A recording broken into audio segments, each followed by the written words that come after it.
অনেক খুশি যে আমি একটা বুদ্ধির লড়াই লড়তেছি। মানে আমি কখনো এরকম ফার্স্টে এমন যাই নাই কখনো যে আমার কেউ প্রশ্ন করছে বা আমি উত্তর দেই না। আমি এখনো ফার্স্ট অনেক আমি খুশি ফিল করতেছি। আপনাকে কিন্তু নার্ভাস লাগতেছে অনেক। না, আমি অনেক খুশি যে আমি কার সাথে কথা বলতেছি এমন ভাবে। আসসালামু আলাইকুম সুপ্রিয় দর্শক শ্রোতা, যে যেখান থেকে আমাদের আজকের বুদ্ধি লড়াই অনুষ্ঠান দেখছেন সকলকে জানাচ্ছি আন্তরিক প্রীতি এবং শুভেচ্ছা। আমি রাসেল রানা রয়েছে আপনাদের সাথে। নতুন আরেকটি আপুকে পেয়ে গেছি, তার পরিচয় নিয়ে নিব। আসসালামু আলাইকুম। মোসাম্মদ সাদিয়া খাতুন। আপনার নাম মোসাম্মদ সাদিয়া খাতুন। কি সাদিয়া করেন খাতুন। আপনি? আমি জব করি কিসে জব করেন? গার্মেন্টসে। আচ্ছা, আপনার জন্য 5টি প্রশ্ন থাকবে। যদি 5টির ভিতরে 3টির উত্তর সঠিক দিতে পারেন তাহলে আপনার জন্য ছোট্ট একটি গিফট থাকবে। প্রস্তুত আছেন আপনি?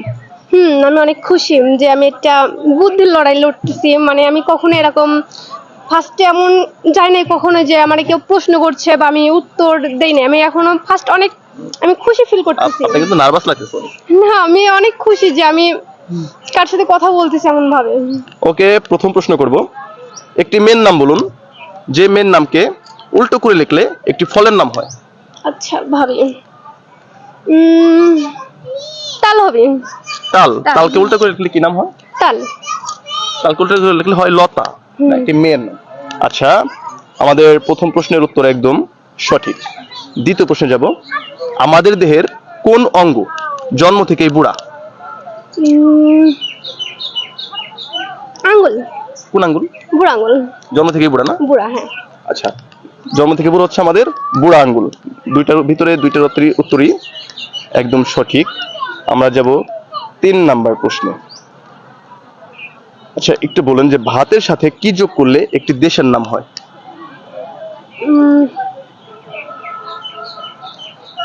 ভাত এর সাথে কি যোগ করলে একটি দেশের নাম হয়? মাগুর। না, ভাতের সাথে আমাদের পাশের দেশই কিন্তু। আমাদের পাশে কোন দেশ আছে? আচ্ছা, এটা পাস করি নাকি? যারা দর্শক আছেন উত্তরটি দেওয়ার চেষ্টা করবেন। 4 নাম্বার প্রশ্ন। বাংলাদেশের এমন কোন জেলা আছে যে জেলার নামের মাঝখানে একটি মাছের নাম পাওয়া যায়? কি মাছ? মাগুর মাছ। মাগুর মাছ না, মাগুরে হচ্ছে মাগুরা জেলা আছে, মাগুরা। ঠিক আছে, আমরা লাস্ট, আপনি কিন্তু আমাদের আজকে অলরেডি বিজু হয়ে গেছেন। আমরা যাব শেষ প্রশ্নে। এটা খুবই ইজি একটা প্রশ্ন করবো আপনাকে। কোন ফল খাওয়ার পরে দুধ খাওয়া যায় না? আনারস। কিভাবে?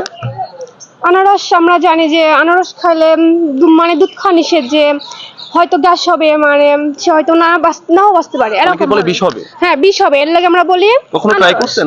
না, আমি কখনো খাই নাই, ভয়। একবার ট্রাই করে দেখবেন। না না না না, ভয় লাগে অনেক। ভয় লাগে? মরে যাবেন এরকম? আচ্ছা, যাই হোক, আপু আমাদের আজকের বিজয়ী। আপনাদের জন্য ছোট আরেকটি গিফট আমাদের পক্ষ থেকে। Thank you. যারা দর্শক শ্রোতা রয়েছেন অবশ্যই ধন্যবাদ এত কষ্ট করে আমাদের ভিডিও দেখার জন্য। দেখা হবে নেক্সট এপিসোডে নতুন কোনো প্রতিযোগী নিয়ে। সে পর্যন্ত ভালো থাকবেন। আসসালামু আলাইকুম।